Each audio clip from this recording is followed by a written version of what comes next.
Thank you for your mercy. Thank you so much for your grace.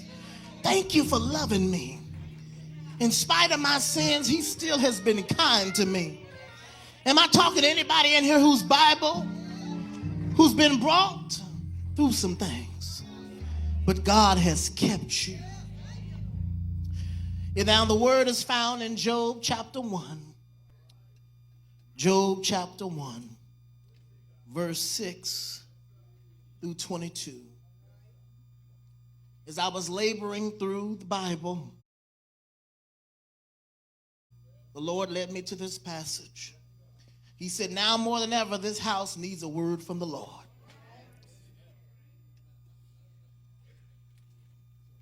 And the 6th verse reads this. Now there was a day when the sons of God came to present themselves before the Lord, and Satan also came among them. And the Lord said to Satan, from where do you come? So Satan answered the Lord and said, from going to and fro on the earth, and from walking back and forth on it.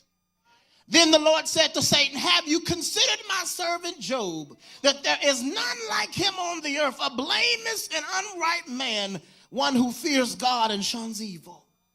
So Satan answered the Lord and said, does Job fear God for nothing? Have you not made a hedge around him, around his household, around all that he has on every side? You have blessed the work of his hands, and his possessions have increased in the land. I want to skip on down.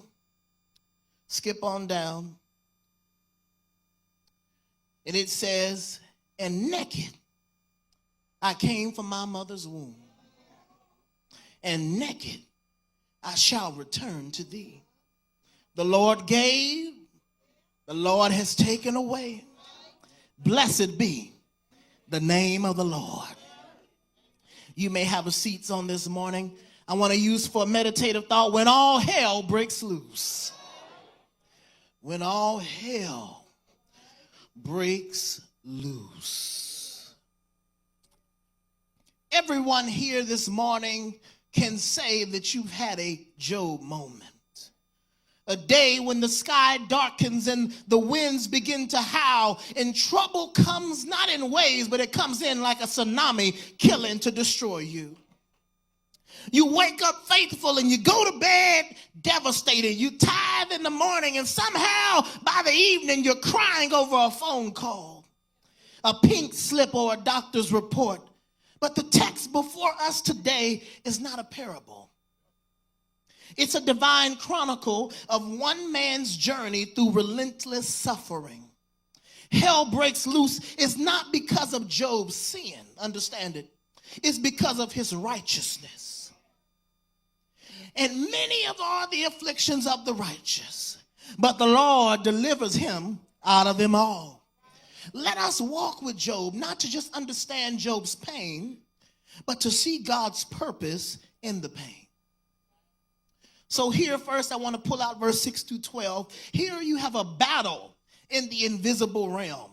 The book of Job is widely believed to be one of the oldest books of the Bible, likely set during the patriarchal age. So the setting begins not on earth, but it begins up in heaven. This is not a courtroom on earth. This is a divine courtroom. And the celestial throne room, if you have it to be, you have the sons of God and Satan.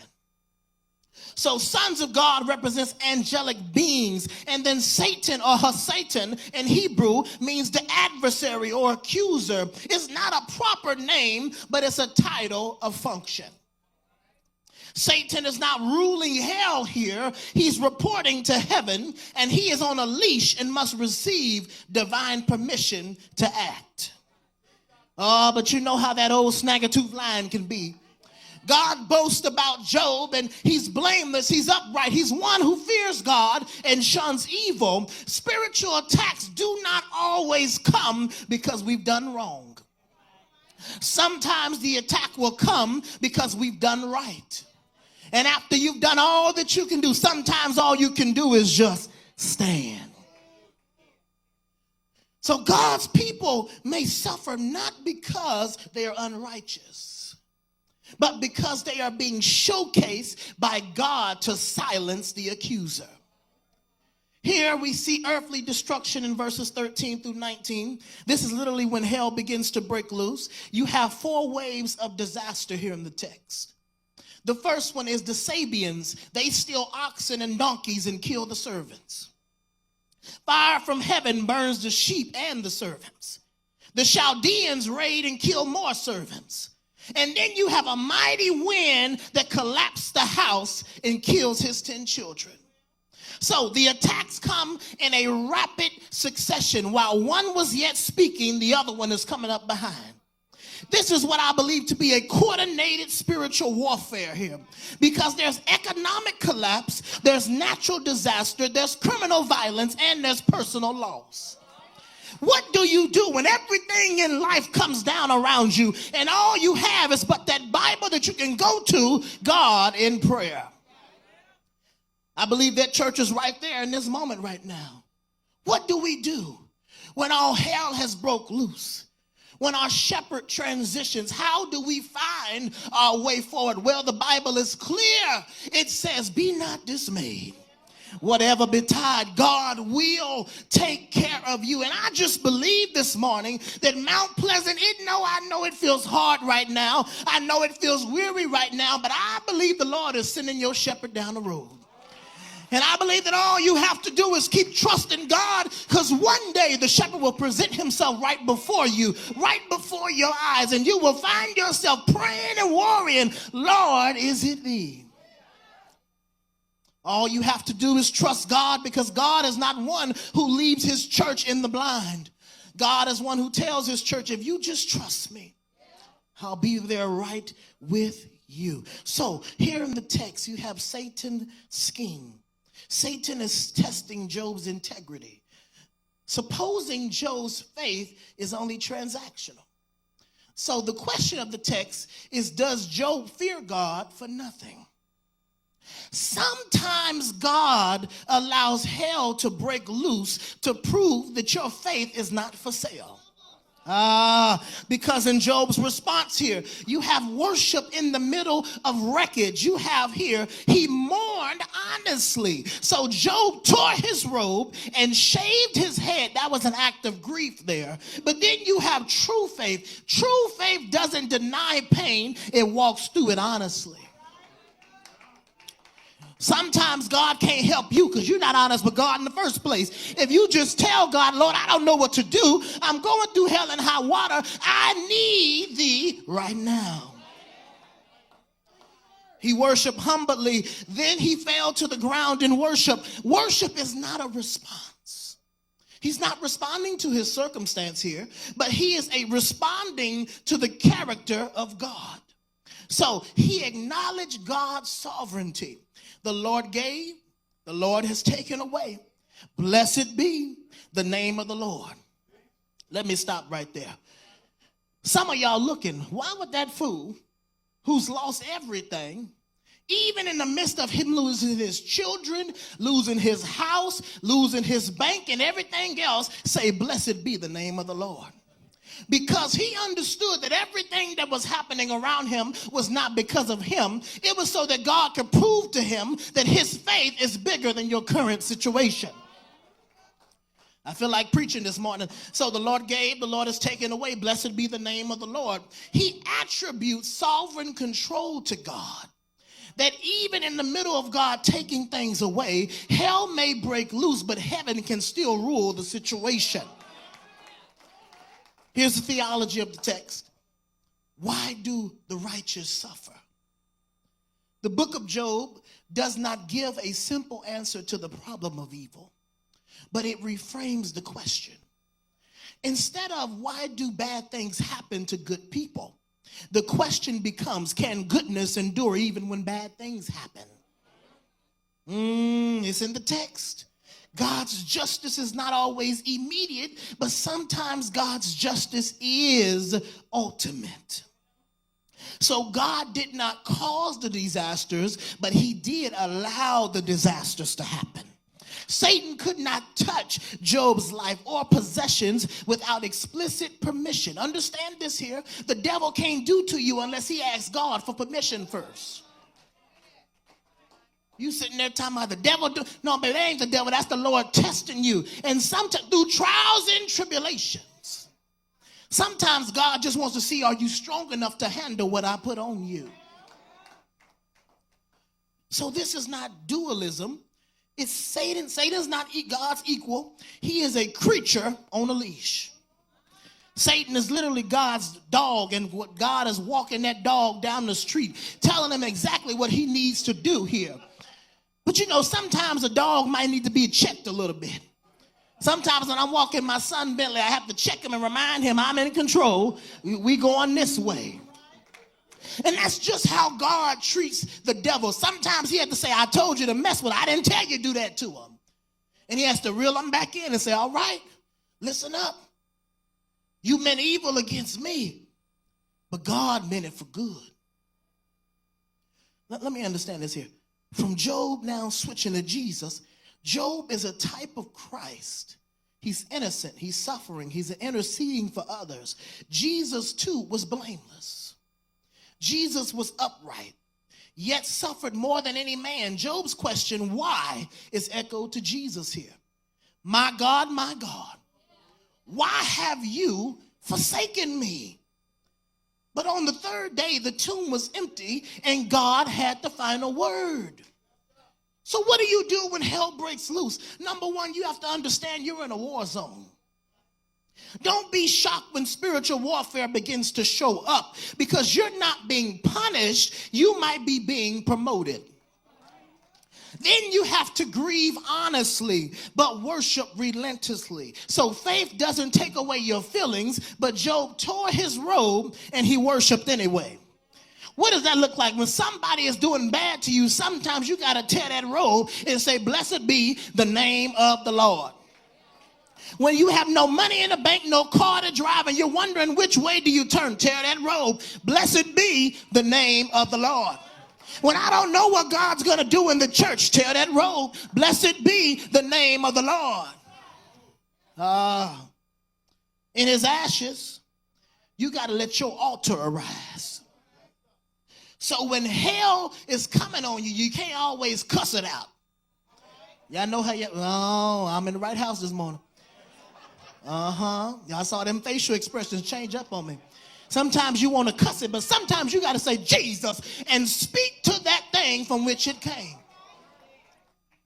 Can't always be mad. You know how we are as parents. We get mad. We cuss out kids or say the wrong thing. Sometimes you just need to say Jesus. Do you understand that in the matter of you saying Jesus, sometimes right there in that moment, everything will cease? Because we wrestle not against flesh and blood, but we wrestle against spiritual powers not of this world. So if I can call that thing out right then in action, I'm able to stop the warfare before it even interferes. Trust God's sovereignty when you can't see his strategy. You don't need all the answers. You need an anchor.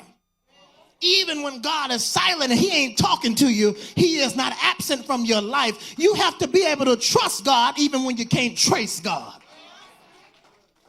God, I don't know what you're doing, but you must be doing something. I can't see it, I can't feel it, but I know that you're making a way out of no way behind the scenes.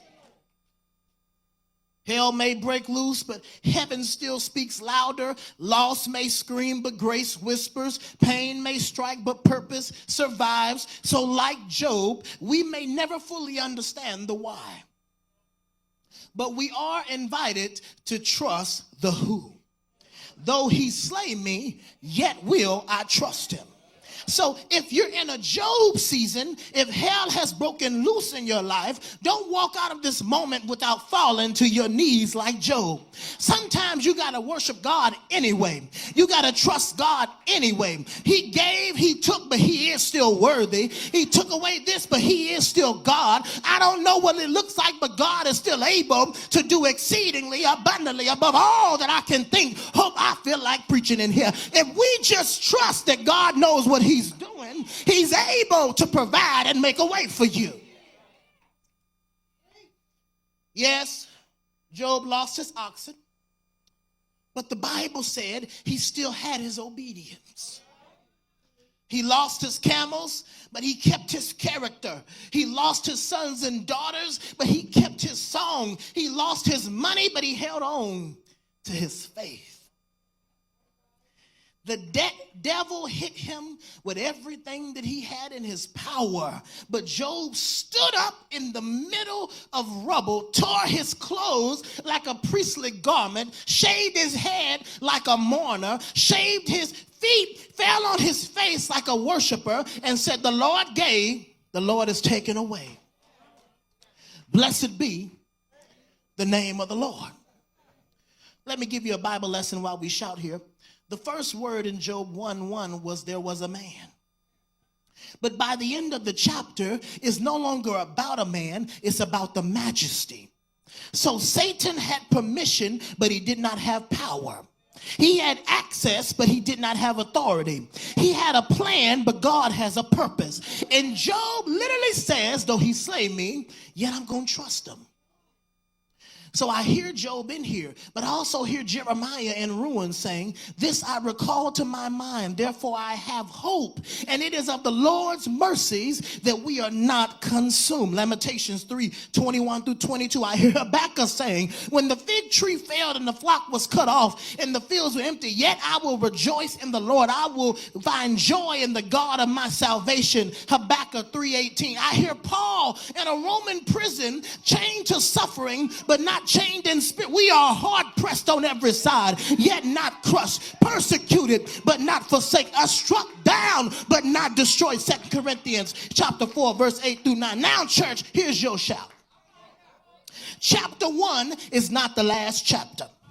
Yes, hell broke loose in chapter 1, but if you fast forward to Job 42, you'll find out that God restored Job. And the Lord gave Job twice as much as he had before. He got double for his trouble. He got peace for his pain. He had glory after the grief. And I came to tell Mount Pleasant this morning, yes, the devil started it, but heaven is going to finish it. Hell tried to write the prologue, but heaven wrote the spiritude. And had me close with this in telling you that Job wasn't the only one who knew about hell breaking loose. Can I preach in here like I feel it this morning? One Friday, hell broke loose on a hill called Calvary. The earth shook, the sky went dark, the veil was torn, the Lamb of God was slain, and Satan thought he won. They laid him in a tomb and all of hell began to rejoice. But early Sunday morning, oh yeah. Somebody say early Sunday morning, he got up with all power in his hand, because even when hell breaks loose, heaven still gets up. I didn't came to play, I came to preach this morning. If God be for you, no demon in hell can separate what the Lord has joined together. Oh, so if you're in a Job seat, you got to hold on. Because the same God who was there when it fell apart will be the same God who puts it back together.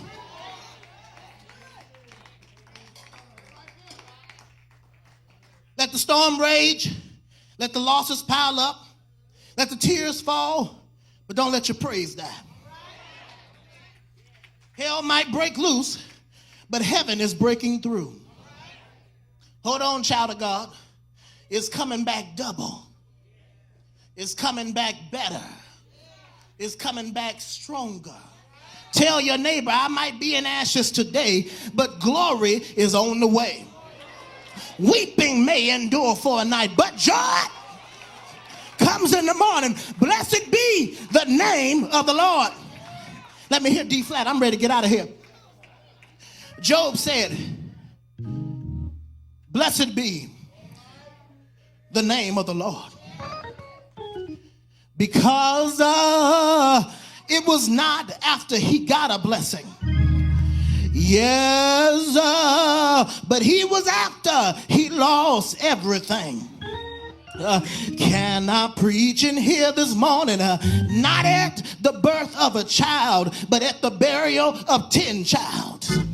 Not in prosperity, but in pain. Yes, it was not in triumph, but it was in the middle of tragedy. You know what that tells me, church. Job didn't praise God because of what he held in his hand. He praised God because of what he had in his heart. Can I preach in here? Oh, yes. He lost his livestock, but he still had his God. He lost his riches, y'all, but he still had his relationship. He lost his house, but he's never lost his hope, because Job knew something, that he still had God on his side. Stuff can be taken, but the source still remains. Resources can dry up, but the reservoir still flows. Hell may touch the gifts, but it can't touch the giver. And I came by Mount Pleasant Missionary Baptist Church this morning to tell somebody, though he takes, I still bless. Though Job lost his position, y'all, he did not lose his praise. He lost his reputation, but he did not lose his reverence. He lost his possessions, but he never lost his perspective, because when the dust begins to settle and his messengers stop running, the graves were dug and the barns were burned and the wind was howling and the children was gone. Job still had one thing that nobody could take from him. He had his blessing. Yes, I'm not talking about material blessing. I'm talking about the kind of blessing that lifts up holy hands with no music and with no choir, with no bank account and with no good news. I can still say, blessed be the name of the Lord. Yes, so what do I say to somebody who's in ashes today? You might be in chapter 1, but God's not done with you. You might be sitting in grief, but you're still sitting in grace. And I came by here this morning to tell somebody, hell has broke loose, but heaven is still on the throne. Let's get out of here, y'all. Yes, hell broke loose, but when it broke loose, it ran into a worshiper. When it broke loose, it ran into a worshiper. It ran into a man who knew that the Lord will give it and the Lord will take it away. He can give it again. And it ran to somebody who said, I will bless the Lord at all times.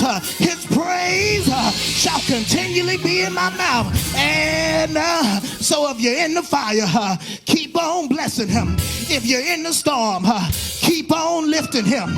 If you're in the pit, keep on praising him, because blessing in him in the middle of your ashes, it is what qualifies you for the double for your trouble. It's what invites heaven to interrupt hell. And I came by here to tell somebody, blessed be the name of the Lord. Blessed be the name of the Lord. Now give God a Job 42 praise. While you're still in Job chapter 1, if he did it before, he can do it again. Same God back then, same God right now. He's able. He's able. He's able. He's able. He's able. He's able. He died one Friday. He stayed there all night Friday. Stayed there all night Saturday. But early,